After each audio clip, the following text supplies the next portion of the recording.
Weigh the pros and cons to supersize your business.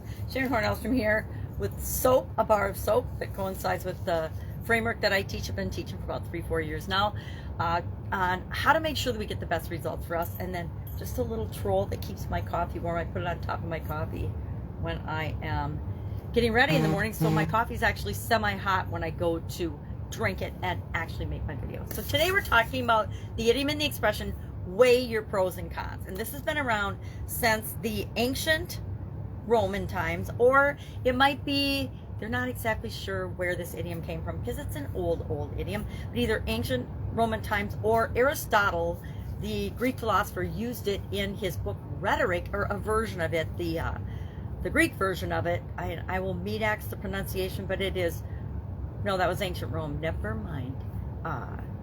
But he used it in his book Rhetoric and shared it as a thought. So it's one of those expressions, it's one of those idioms, and it hardly feels like an idiom because it's a part of our everyday conversations. It's been a part of my entire life. Hey, what's good about this? What's bad about this? What's the pro? What's the reason for doing this? What's the reason for not doing this? And we use it as a way to analyze alternatives and objectives, which coincides with what we're doing on this year's Get Your Goals Annual Challenge. We're going through the SOAP framework, and the A in the SOAP framework is A for action, analyze, and then act now on the alternative that you select. Well, in order to analyze your alternatives, you have to have a way of doing that, a framework.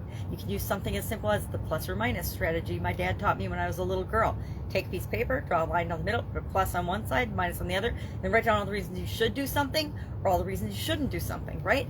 It allows us the opportunity to think ahead about the consequences of our actions or the consequences of our inaction. But it's a great way to analyze different alternatives, especially things that aren't really comparing apples to apples, right? We're not comparing exact like things. There's different costs associated with different options or alternatives. There's different amounts of resources required. There's different amounts of our time and energy, which is our most valuable resource, that are required for different alternatives and different options.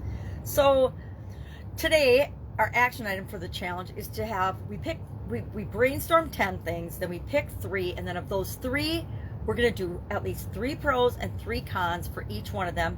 And that should pretty clearly help us know which item to take action on. And one of our criteria for taking action is, what is it that I can take action on now? What is even just a little piece of this that I can do and take action on right now?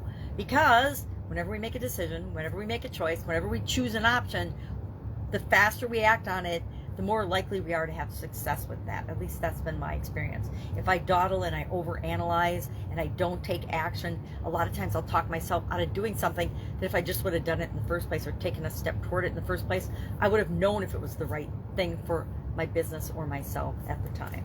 So, love to know your particular experience with this particular idiom. Like I said, it doesn't even feel like an idiom to me because I've literally used it thousands of times in my life. Well, let's weigh the pros and cons. Weighing the pros and cons. What's in it for us? What's against us? Why would we want to do this?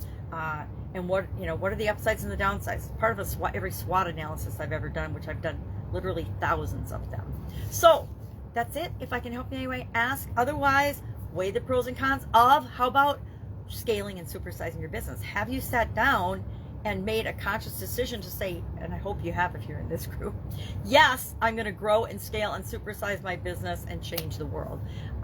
If you haven't, a pros and cons is a great way to keep you motivated. It's like revisiting your why. All right, have a great day, and I'll of course be with you tomorrow.